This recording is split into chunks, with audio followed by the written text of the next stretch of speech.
ဒီ view လေးထဲမှာကတော့ Emma ရဲ့ပထမဆုံး experience လေးလည်းဖြစ်တယ် Emma သဘောအရင်ကြပြီးတော့လုံးဝတဲ့အရာလေးလည်းဖြစ်တယ်ဝေလာငါးတွေတော့ကြည့်တဲ့ video လေးဖြစ်ပါတယ် Emma နဲ့တူတူဝေလာငါးတွေတော့ကြည့်ရတဲ့ experience ဘယ်လိုရှိခဲ့သလဲဘယ်လောက်ကုန်ကြခဲ့သလဲဘယ်လောက်ထိ fun ဖြစ်ခဲ့သလဲဆိုတာ Emma တူ video လေးရဲ့အစအဆုံးဟိုလိုက်လည်ပြီးတော့ကြည့်ရှုပေးပါအောင်ရှင်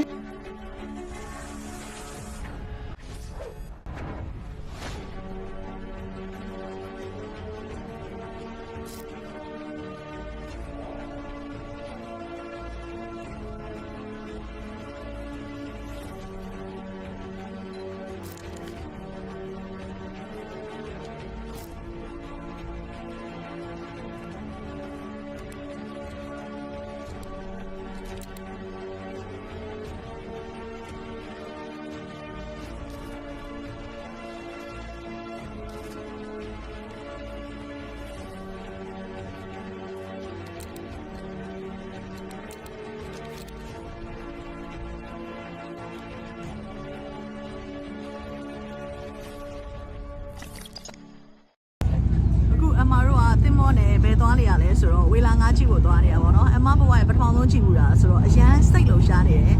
တော်လေးလည်းသဘောကျတယ်ခုနကသူတို့ပြောတာတော့ခူရီကဗာပြောလဲဆိုတော့မနေ့ကဝေလာငါး2ကောင်လောက်တွေ့ပြီးတော့ဒေါ်ဖရင်ကအကောင်40တောင်တွေ့တယ်လို့ပြောတယ်ပေါ့နော်ဆိုတော့ so excited ဘယ်လိုလာအောင်မလဲမပြောတတ်ဘူးပေါ့နော်ဒီနေ့က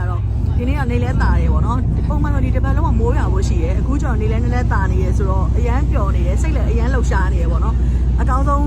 ဝေလာငါးမြင်ရပါစေလို့ဆုတောင်းတယ်အရန်သဘောကျအမတို့လည်းကြည့်ပေးဦးနော်အမတို့ဝေလာငါးတော့ကြည့်ရနေရကျတော့အခုလိုမျိုးစိတ်ကမ်းမျိုးတော်လေးပေါ့နော်အဲ့နေရာမှာအခုလို speed boat တွေငှားတဲ့ဟာတွေလည်းရှိတယ်ဝေလာငါးကြည့်လို့ရတဲ့ activity လုပ်တဲ့ဟာတွေလည်းရှိတယ်ပေါ့နော်ဆိုတော့အဲ့နေရာအကုန်လုံးကစားတော့ဆိုင်တွေ seafood စားတော့ဆိုင်တွေအပြည့်ပဲစားတော့ဆိုင်အကြီးကြီးလည်းအများကြီးပဲဘားတွေပေါ်ပုံစံမျိုးပေါ့နော်တကယ်ကိုတော်တော်လာပြီး enjoy လုပ်ကြတာအများကြီး speed boat တွေငှားပြီး speed boat တွေစီးကြတယ်ပြီးတော့ဝေလာငါးလာကြီးရဲ့ activity လုပ်ကြတယ်ဒီနိုင်ငံမှာက summer ဆိုရင်အခုလို activity တွေအများကြီးလုပ်ကြတယ်ပေါ့နော်ဆိုတော့အခုနေရာလေးကတော့အမတို့စထွက်နေပြီပြီးတော့တွေ့ရတဲ့လမ်းတစ်လျှောက်မှာအခုလိုမျိုးကိုပိုင်ဘုတ်တွေရှိရဲအဲဘုတ်တွေကိုငှားတာတွေလည်းရှိရဲလူတွေကအဲ့ဒါတွေကိုငှားပြီးတော့မှပင်လယ်ထဲထွက်ပြီးတော့ငါးဖမ်းတဲ့လူကဖမ်းတယ်မဖမ်းဘူးဆိုလဲသွားပြီးတော့ပင်လယ်ထဲမှာ chill လုပ်ကြရဲပေါ့နော်အမျိုးစုံပဲလုပ်ကြတာရှိရဲဈေးတော့တော်တော်ကြီးရဲငှားမယ်ဆိုရင်ဈေးတော်တော်ကြီးရဲပေါ့နော်တခါမှတော့အမလည်းအဲ့ဒါနဲ့ပတ်သက်ပြီး enjoy မလုပ်ဘူးတစ်ခါတော့အမ enjoy လုပ်ဖို့လည်းစိတ်ကူးထားပါတယ်ဆိုတော့ဒီနေရာမျိုးလေးဘယ်လောက်ချစ်စရာကောင်းလဲဆိုတဲ့ဟာကိုလည်းအမှန်တတူလိုက်ကြည့်ပြပါဦးနော်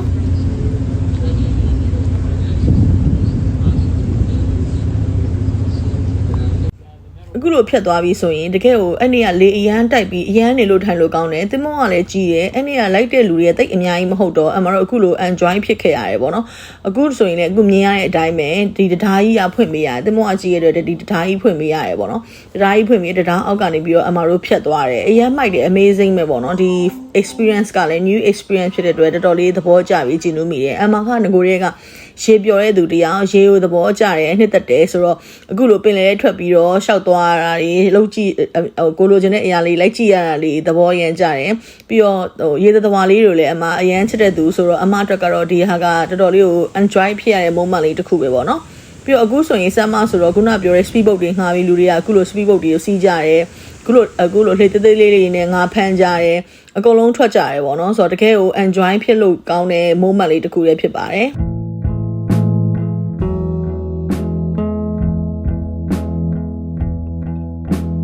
ဒီဟာကတင်မောအတွင်းပိုင်းမှာသူ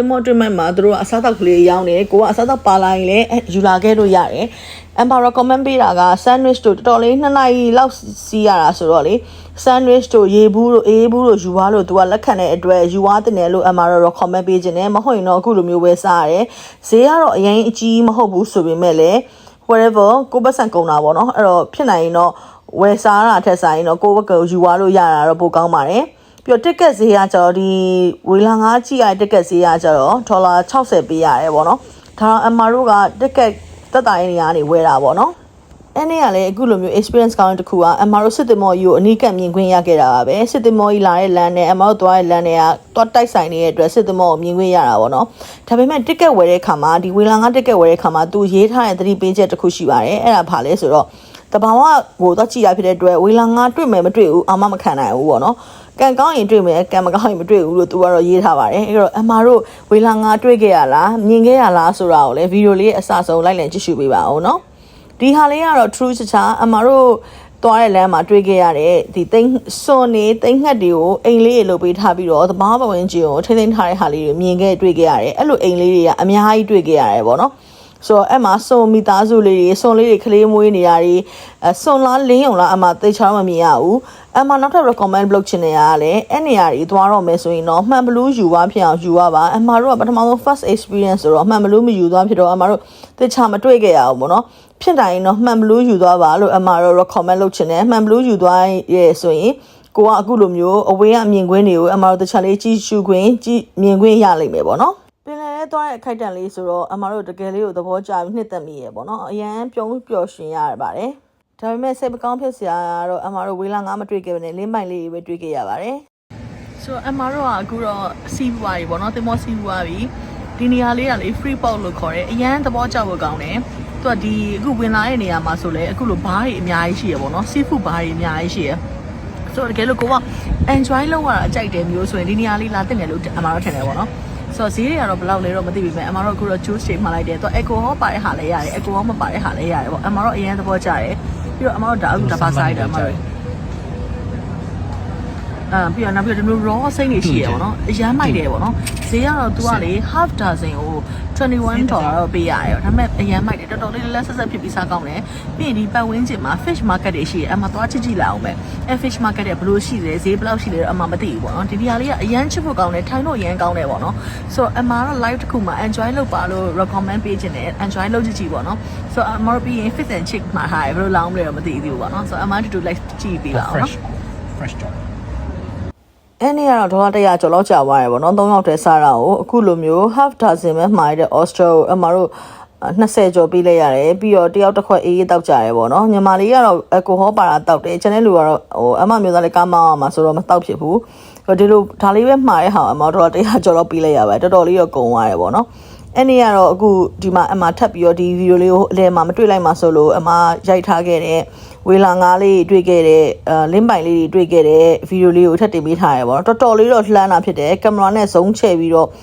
့ရိုက်ရတယ်တော်တော်လေးတော့မလွယ်ဘူးပေါ့တခြားလေးကြည့်ကြည့်ပေါ့နော်တခြားလေးကြည့်ကြည့်တော့တွေ့ပါလိမ့်မယ်အမတော့ comment ထပ်ပေးပါတယ်အဲ့လိုနေရာကိုသွားမယ်ဆိုရင်တော့မှန်ဘလူးယူသွားပါမှန်ဘလူးယူသွားပြီးမှတခြားကြည့်မှမြင်ရမယ့်ဟာမျိုးဖြစ်တဲ့အတွက်အနီးကပ်မမြင်ရပါဘူးအမထင်တာအနီးကပ်မြင်ရလိမ့်မယ်လို့ထင်တာခဲ့တာတကယ်လက်တွေ့အနီးကပ်မမြင်ရဘဲနဲ့အခုလိုမျိုးသေးသေးလေးပဲမြင်ရတဲ့ဟာကိုတွေ့ရလိမ့်မယ်ပေါ့နော်ဆိုတော့တော်တော်လေးအဲ့ဒါတော့ recommend ပေးချင်ပါတယ်နောက်တစ်ခေါက်လည်းအမသွားဖို့ရှိပါတယ်သွားတဲ့အခါကျရင်မှန်ဘလူးဒီတစ်ခေါက်ကတော့မပါမဖြစ်ယူသွားတော့မှာဖြစ်ပါတယ်အမဗီဒီယိုလေးတွေကိုကျွန်တော်တက်တဲ့ဆိုရင်လည်း like and subscribe လေးလုပ်ပေးပါအောင်เนาะအမတူတူခီးတွေအမြင်သွားကြတာပေါ့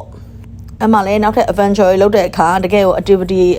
လေးမိုက်တဲ့ activity လုပ်တဲ့အခါကျရင်လည်းအတူတူခေါ်သွားပေးမှာဖြစ်ပါတယ်အမတို့နောက်ဗီဒီယိုမှာထပ်တွေ့မယ်เนาะအဲ့ဒီကအမတို့ကံမကောင်းစွာနဲ့ပဲဝေလာငါးကြီးမတွေ့ခဲ့ရဘူးဒါပေမဲ့လင်းပိုင်လေးတွေတော့အုပ်လိုက်ကြီးတွေ့ခဲ့ရတယ်လင်းပိုင်လေးကတော့တော်တော်လေးကိုချစ်ဖို့ကောင်းတယ်ဒါပေမဲ့ရန်ဝေးတဲ့အတွက်အမတို့အခုလိုမျိုးမှန်ဘလူးတွေမတည်သွားတဲ့အတွက်တစ်ချောင်းမမြင်ခွင့်မရခဲ့ဘူးကင်မရာနဲ့ဇုံးချဲ့လို့ပြီးတော့ရိုက်လို့ရတဲ့အနေထားအလောက်ကလေးပဲရှိခဲ့တယ်ပေါ့နော်တကယ်လို့ကင်မရာအကြီးကြီးတကယ်ကို zoom ပါတဲ့ကင်မရာကောင်းကောင်းကြီးနဲ့ရိုက်မယ်ဆိုရင်တော့တစ်ချာလေးမြင်ခွင့်ရလိမ့်မယ်ရိုက်ခွင့်ရလိမ့်မယ်လို့ထင်တယ်တကယ်ကိုအဲ့ဒီကလည်းကင်မရာမန်တွေပါလာတယ်သူတို့ကိုယ်တိုင်လည်းကင်မရာကြီးတကားကားနဲ့ကင်မရာကင်ပြီးတော့ရိုက်ဖို့အစင်းသေးစောင့်နေတာကြီးလည်းမြင်ခဲ့ရတယ်ပေါ့နော်ဒါကတော့ကိုယ့်ရဲ့ကန်တရားမှာမူတည်တယ်တွေ့ရမယ့်ကန်ပါလိုက်တွေ့မယ်ပေါ့နော်တွေ့ရမယ့်ကန်မပါလိုက်မတွေ့ရဘူးဆိုဖြစ်တဲ့အတွက်ဒေါ်လာ60ပေးရမယ့်အခါမှာသိချာလေးစဉ်းစားဖို့လိုအပ်တယ်ငါဒေါ်လာ60ပေးပြီးတော့မတွေ့ခဲ့ရရင်ရောဘယ်လိုလုပ်မှလဲ enjoy ဖြစ်နိုင်ရမလားတချို့ကကျတော့ဒေါ်လာ60ပေးပြီးမတွေ့ခဲ့ရတဲ့အတွက်စိတ်တူတာကြီးရှိရတော့ထွက်တဲ့လူတွေလည်းရှိရတချို့ကတော့အဲ့ moment လေးကိုပဲအမှတ်တရသိမ်းထားရတဲ့လူတွေလည်းရှိတယ်။တယောက်တော့မတူဘူး။အမှားတော့အဲ့ moment လေးကိုပဲအမှတ်တရသိမ်းထားမိတယ်။တော့ကြည့်ခဲ့တယ် dolphin လေးတွေတွေ့ခဲ့တဲ့အတွက်လည်းပျော်တယ်။နောက်ပြီးလင်းပိုင်မတွေ့ခဲ့ရတဲ့အတွက်လည်းနောက်တစ်ခေါက်ထပ်သွားကြည့်ဖို့အမှတ်မှာ plan ရှိရပေါ့နော်။ဘလို့ပဲဖြစ်ဖြစ်အမှားတို့လှုပ်လိုက်တဲ့ activity တိုင်းကိုအမှားတို့ enjoy ဖြစ်ဖို့လိုအပ်တယ်။ life is too short ပါဘဝဟာတော်တော်လေးပဲဒါကြောင့်မို့လို့ပြောကြရအခိုက်တန်တွေကိုဖန်တီးပါမိသားစုနဲ့ခီးတွေသွားပါ